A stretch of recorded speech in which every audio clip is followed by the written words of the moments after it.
Do you change tires, and do you need a low-speed tire buffer? We'll find out in just a moment. I'm Tim Johnson. You're watching Shop Tool Reviews. A few weeks ago, we talked about Milwaukee releasing a brand new tool, which is the low-speed tire buffer.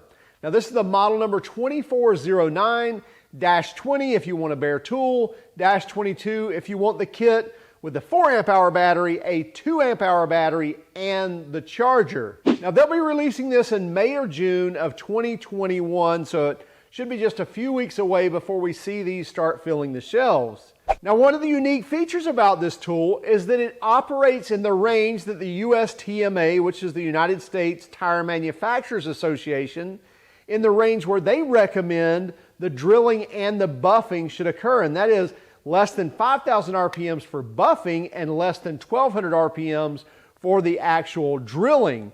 So Milwaukee's included 2 drill modes in this that does just that. Now, before I give it all away, let's dive in a little closer, take a closer look at the features on this tire buffer. Then we'll actually put it in the hands of a tire and lube tech, let him actually do a patch job with it. Then we'll come back and wrap this up. This is a little closer look at the M12 FUEL low-speed tire buffer from Milwaukee. The model number is the 2409, and as we mentioned, the -20 you would get bare tool, but if you want the 4 amp hour battery, the 2 amp hour battery, and the charger, that'd be the 2409-22.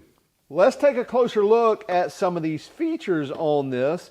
Number one, you get a variable speed paddle switch. So you get a paddle trigger here. You see your safety lock there, so you can't just grab this and squeeze it. You actually have to flip that forward. And by the way, this is all metal here, so this is not a plastic trigger whatsoever. And then you get variable speed in here, so I can make that go as slow as I want to and speed that up. So variable speed there.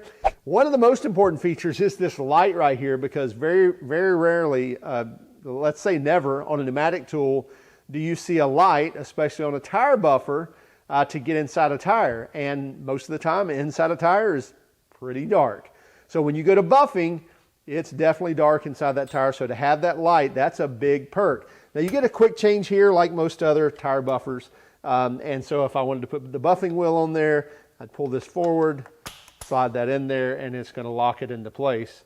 And same thing if I wanted to put the drill in, lock that in, and it's going to accept the same bits that your pneumatic tire buffers take as well.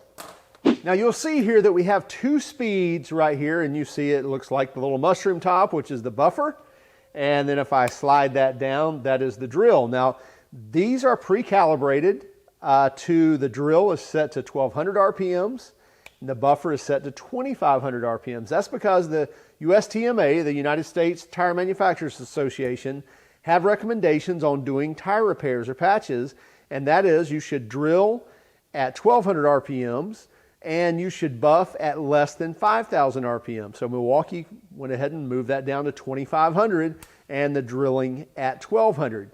Now, when you take a pneumatic tool, typically you're not running a regulator on these things, so they're probably turning, who knows, upwards of 10,000 RPMs, and you're both drilling and buffing at that speed, and there's really no control on that whatsoever, because again, most of the time you're not running a regulator. We'll actually put this in the hands of a technician here shortly so that he can use it. When you look at the length of these, the Milwaukee is quite a bit taller. However, I'm assuming that once we put a coupler, an air coupler and air line on this, we're probably going to pick up that other 1.5 inches or so difference. So pretty typical there. Now it is quite a bit more slender, so it's definitely got that going for it, that it's definitely thinner throughout the body. Now let's weigh this and see. So the weight with the 4 amp hour battery is 2 pounds 12 ounces. So 2 pounds 12 ounces, and then let's weigh the Ingersoll Rand pneumatic. So 2 pounds 2 ounces. So you're looking at a difference of about 10 ounces. Now I'm curious, we'll put the 2 amp hour battery on there. So 2 pounds 2 ounces for the Ingersoll Rand.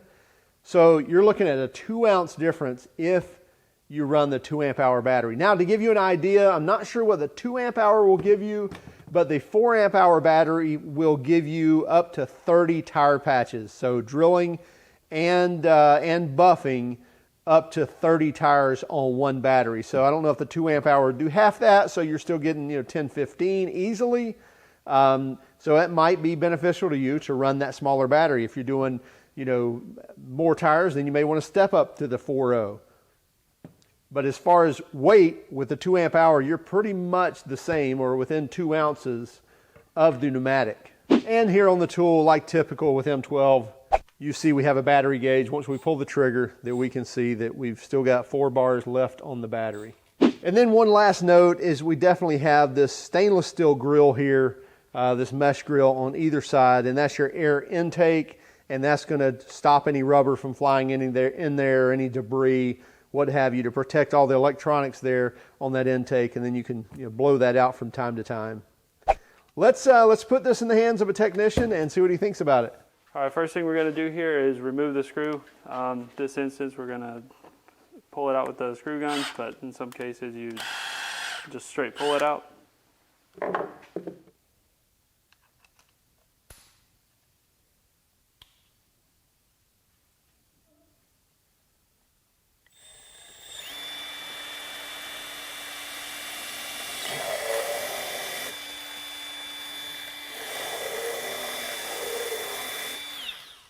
So here we're going to mark out our hole so that we're easy to find. And then we're going to take this, we've already drilled a hole from the outside. We're going to take and clean it up from the inside. Sometimes you have to, depending on how clean it is.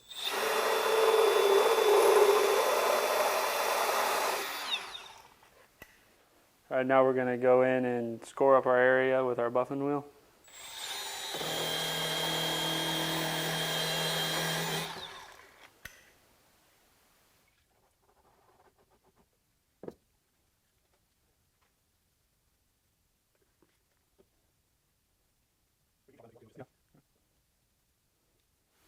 So now we've got our cement in there. Now we're going to take our patch, stick it through the hole, grab it from the other side, pull it through.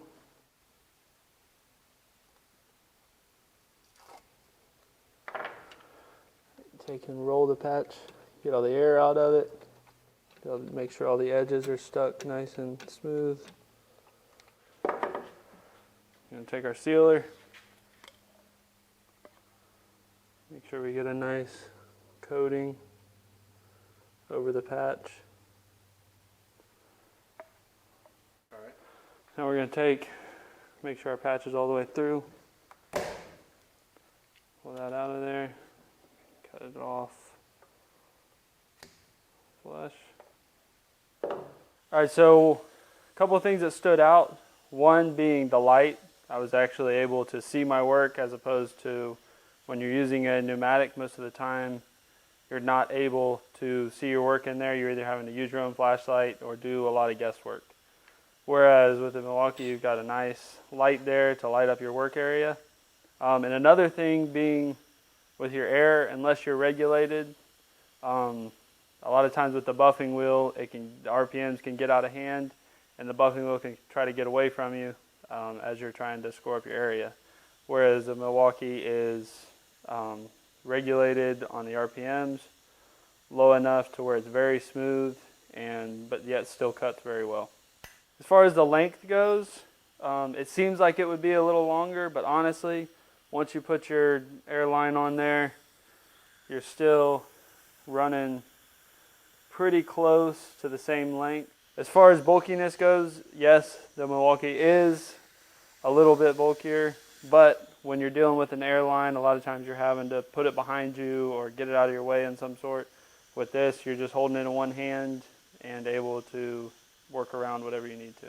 When we handed this to TJ, the technician, that was the first time he had used it. Now, he had picked it up and looked at it, but he had not used it on a tire. So that was the first time him actually using it on that tire, was the first time he's actually used the tool. And he nailed it right away on some of the comparisons of this tool, because we said, hey, give us the honest feedback on what you think between the two. So he mentioned that this tool was a little bit bulkier, but at the same time he said you've got an air tool hooked to this. And when you lay them side by side, it looks like that the Milwaukee is quite a bit longer. But once you put the air coupler on the end of this, even if you have a swivel on it, you're still looking at about the same size. And then as far as weight goes, you're within ounces of one another as to what the weight is. So there's really no benefit to the air tool. He mentioned that a lot of times there's no regulators on these. What he meant was there's never any regulators on these. Typical for air impacts as well. It's just, you know, typically that compressor is probably turned up to 90, 120 pounds, and all the air tools, they do what they do. So they're typically drilling and buffing at way over the standards of what the USTMA recommends. And what they recommend is drilling at 1200 RPMs and buffing at less than 5,000. Now what Milwaukee did, as we mentioned, was that in drilling mode it's set to 1200 RPMs, and in buffing mode it's set to 2500 RPMs. That's another thing that TJ mentioned, is that a lot of times an air tool can typically, it has the potential, if you will, to get away from you, to maybe even grind too much. And he said that happens from time to time, that you actually grind too much into the first layer of the tire and get into another layer, and that's never good. You don't want to do that. So having that low speed, he said it may be a little slower drilling in, but you got more controllability. And then with the buffing, it's definitely not running away from you. Very easy to handle that. And most importantly, the light. He said most of the time you're in a dark tire. You know, there's no lights inside a tire, so you're either grabbing a light or you're just dealing with that dimness or that darkness in there. So having that light on the tool definitely helps. And by all means, not having an air hose attached to this thing is a huge plus. So if you want to check it out for yourself, it is the 2409-20 if you want the bare tool, -22 if you want the 2-battery kit and the charger. There's also a kit that they include a drill driver as well, an M12 drill driver. Now, this 2-battery kit, as you see it here, without the tire buffer. So basically, with the 4-amp-hour battery, with the 2-amp-hour battery, and the charger, you're looking at $269 for the kit. It's not that bad whatsoever. So check it out for yourselves. Look for it in May or June. May see it in May, but it may be June before it actually hits the shelves. So make sure to look for it wherever you buy your Milwaukee tools. Also keep track of us on Instagram, Facebook, and Twitter. If you don't mind, would you hit that like and subscribe button, but only if you like this video. By all means, if you didn't like our video, give us that thumbs down, but would you let us know in the comments why? Have a great day and keep smiling.